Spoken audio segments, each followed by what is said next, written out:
Hello, my name is Bill Sverdlik. I am a resident of Ann Arbor, Michigan. I'm also a professor of computer science at Eastern Michigan University. I've lived in Ann Arbor for approximately 50 years. My wife is a former colleague of Dan Ezekiel, which is how this whole video came to be. We're seeking your help. Um, we are we have been targeted here on Brockman Boulevard in Ann Arbor with the city's sidewalk gap elimination program. And there are many problems with this program. We have organized, um, we now have a group that is called Save Ann Arbor Trees. You can see we have a logo right here.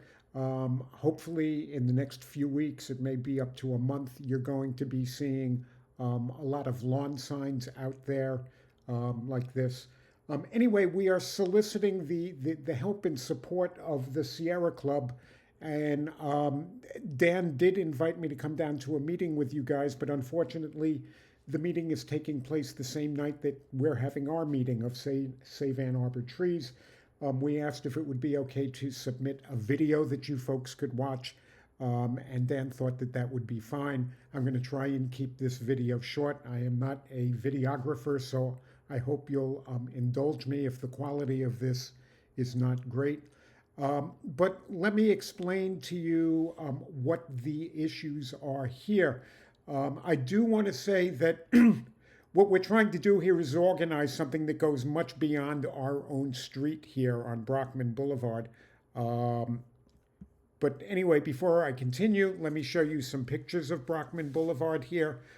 These were taken in early October. I think you would all agree that it is a very pretty street. It is lined with nice, mature maple trees of various species. It's beautiful. We like to think it's one of the prettiest streets in the city. Certainly, lots of people have commented that it's a street that they love to walk down in the fall, and I couldn't agree more.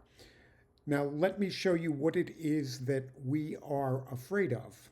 Um, if you look over here, and maybe I should make these pictures bigger, this is an example of what the city does when they come and they put in sidewalks. So this happened just down the street from us, and this is Winchell Drive, which is down at the end of Brockman Boulevard. This is the before picture. You will notice that there already is a sidewalk on one side of the street, but the city has decided that that was not good enough, and I'll get into the details of that a little bit more. But this is what it looked like after they came to work. You will notice now that the street is in fact much brighter. It's much hotter. They took out on the left side of the street, they took out 18 mature trees so that they could put in that sidewalk that you see there, right parked right next to that white van. Um, we are scared here on Brockman Boulevard that they're going to come along and they're going to do exactly the same thing to us that happened down on Winchell Boulevard.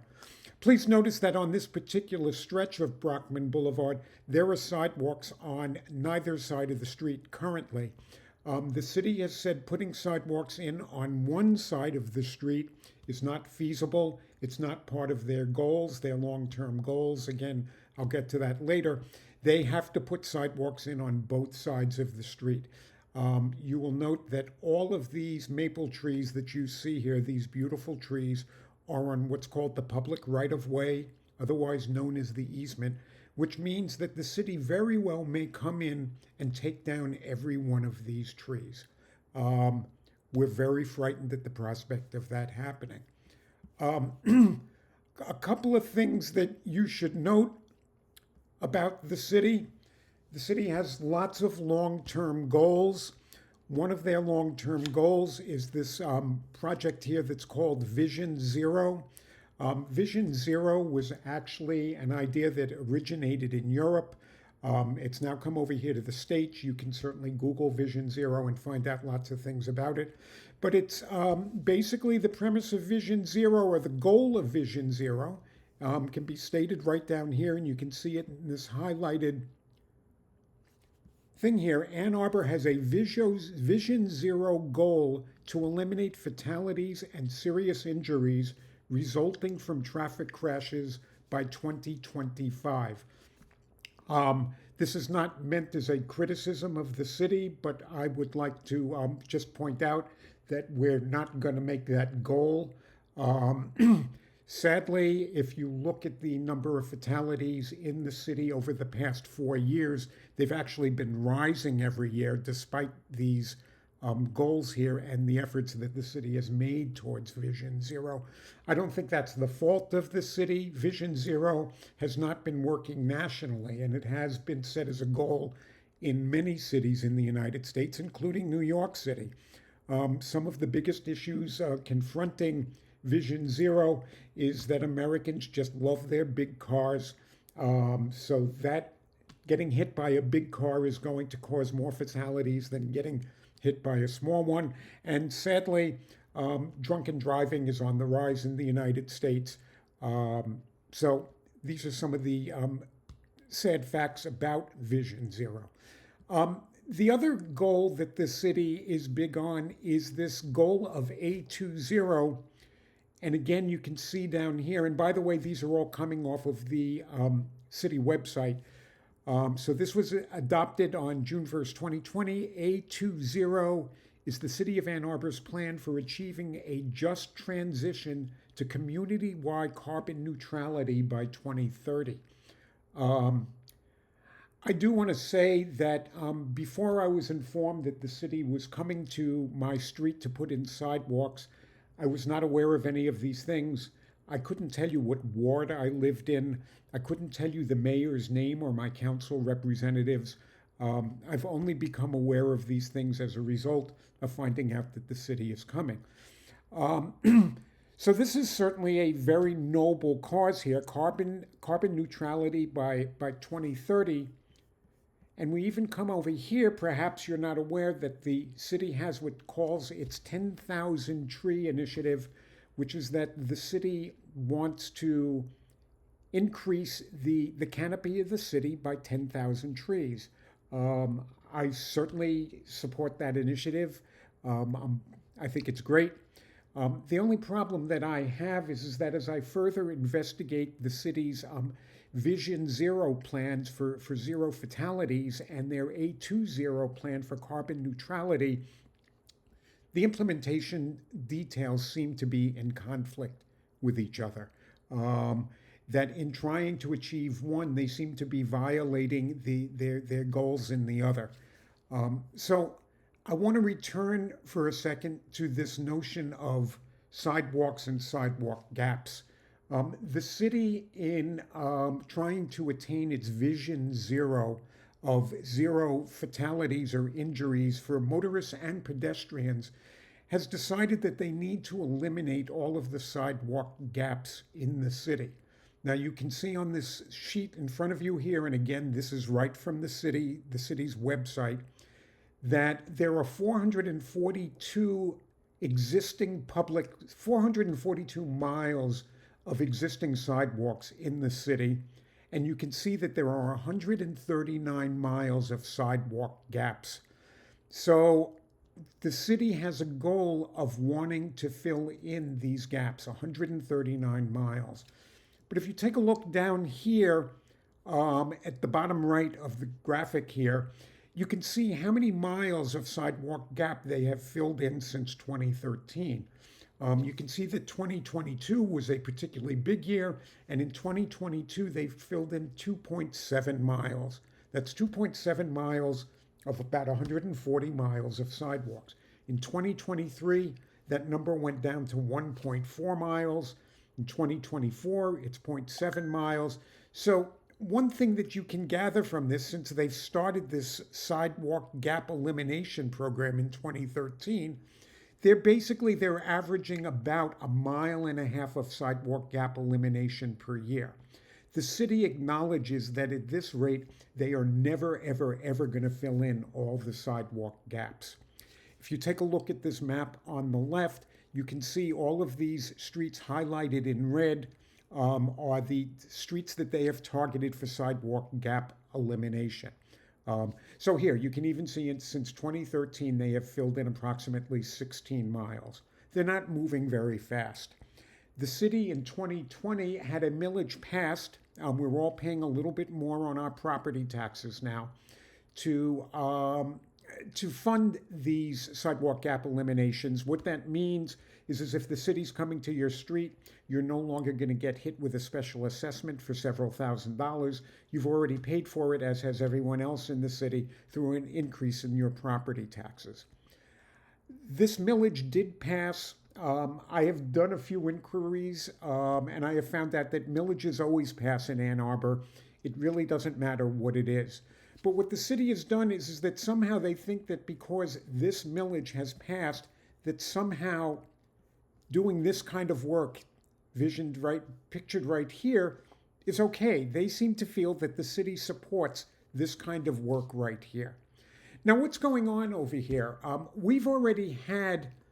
The city has already come to visit Brockman Boulevard, and we've had a walkthrough with the engineers, and we've said to them, okay, we're fine if you bring in the sidewalks, but we would also like you to do traffic calming. We would like you to only put sidewalks in one side of the street. We would like to maintain the tree canopy.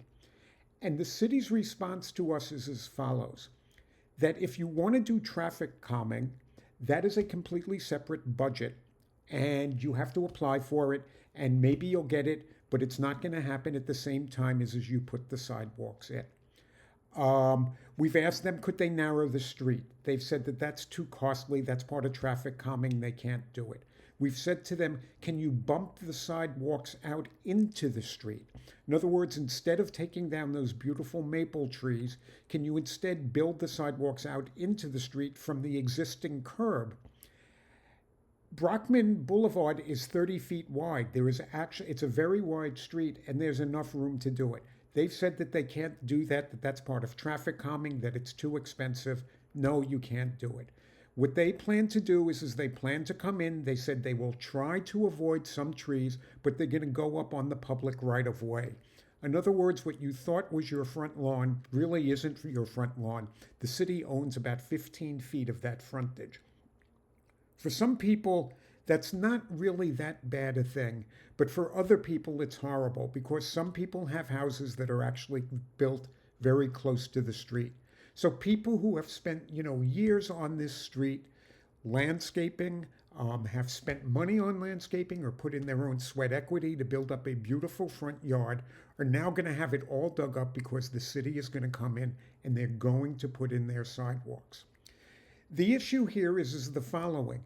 We are not opposed to sidewalks. There are people on the street who have small children and they go, we want the sidewalk so that my kids can walk to school safely. I would say that most people on the street are actually opposed to the sidewalks, but we are trying to respect the folks that do have children. We'll take the sidewalks. The thing that is bothering us is that these sidewalks can be put in a way that respects and maintains the environment. On the one hand, the city talks about their 10,000 tree canopy. They talk about carbon neutrality. They talk about all sorts of things that have to do with nature and the environment and the quality of our air. But when it comes to sidewalks, what they basically do is they bring in a bulldozer, they take those trees down, and they put in the sidewalks. We have been told by people who work for the city that the people that do traffic calming don't even talk to the people that put in the sidewalks. The city engineer denied that to me the other day, but we've heard from good sources that this is in fact what goes on. This is further evidenced by the fact that they have completely separate budgets. We've been told they can't do any sort of traffic calming on our street because that's a completely different budget. So what we have done is we have proposed we are a group now. We are called Save A2 Trees. We have a website, saveA2trees.org. And right here, we have our mission statement.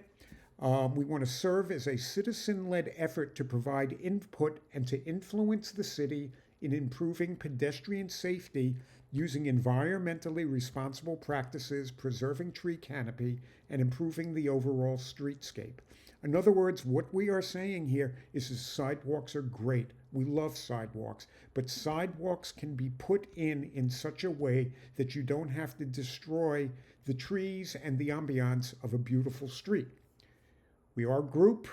We have organized. We currently have about 100 members.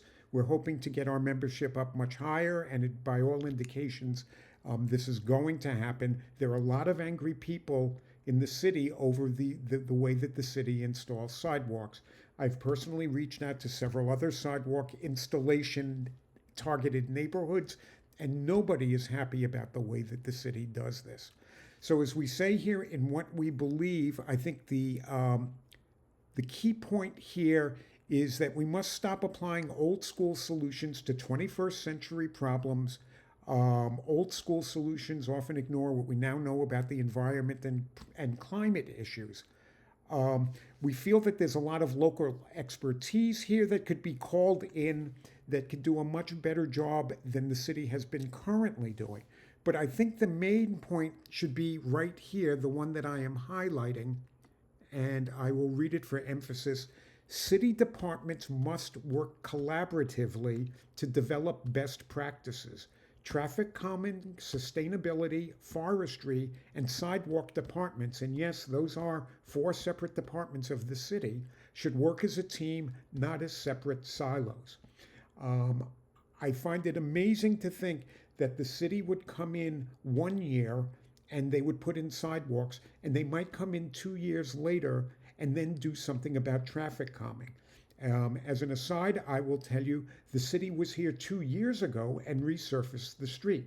So that would mean they resurfaced the street. 2 years later, they put in sidewalks, and 2 years later, they come in and do traffic calming. Why can't they do this all at once and do all the planning at once so that it looks good? Remember, we're trying to avoid this, okay? And we're trying to maintain this. So the question is, why am I talking to you folks, and what am I hoping that you folks could do for us?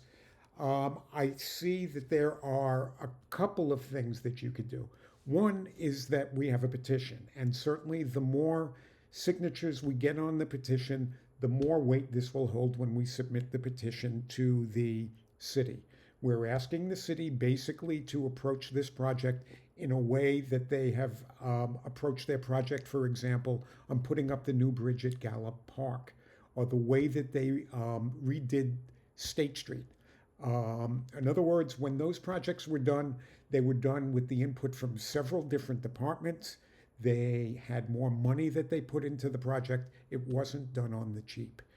The other thing that I think would be very helpful from the Sierra Club would be just a letter of support. And I don't quite know how that comes about or what the format of that would be.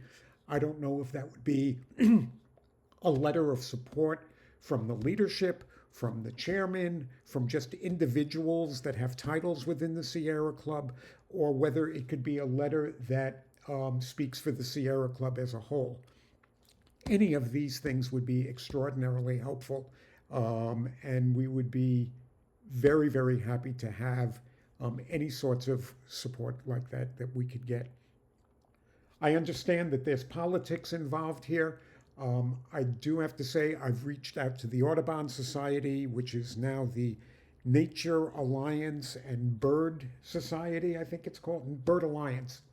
Nature Alliance and Bird, and I'm sorry I don't remember the rest. I myself have been an active birder in the Ann Arbor community for 40 years. I'm also very active in butterfly counting, dragonflies. I get out there quite a bit. I did contact the folks over at the Nature Alliance. They have not responded. I'm not quite sure why. My guess might be that several of the officers of the Nature Alliance are also employees of the city, and perhaps they don't want to get involved in something like this. On the other hand, I did note that when it came to the thing that's going on at Thurston Pond right now between the residents and the Board of Education, which owns that area around there, the Nature Alliance did get involved. And in fact, they were encouraging people to sign the petition. Of course, the people involved in the Nature Alliance, I don't think, have any standing with the Board of Education, so perhaps they felt a little bit safer there. Um, but I do think that some sort of support coming from the Sierra Club would carry a lot of weight with our City Council. We plan on addressing City Council December 16th. That's coming up in a couple of weeks, and we hope to be before the City Council every month for the next 3 or 4 months in the hopes that we can influence the engineers as they make their design decisions. Anyway, that's all I have to say. I hope I have not exceeded my time limit here, and thank you very much.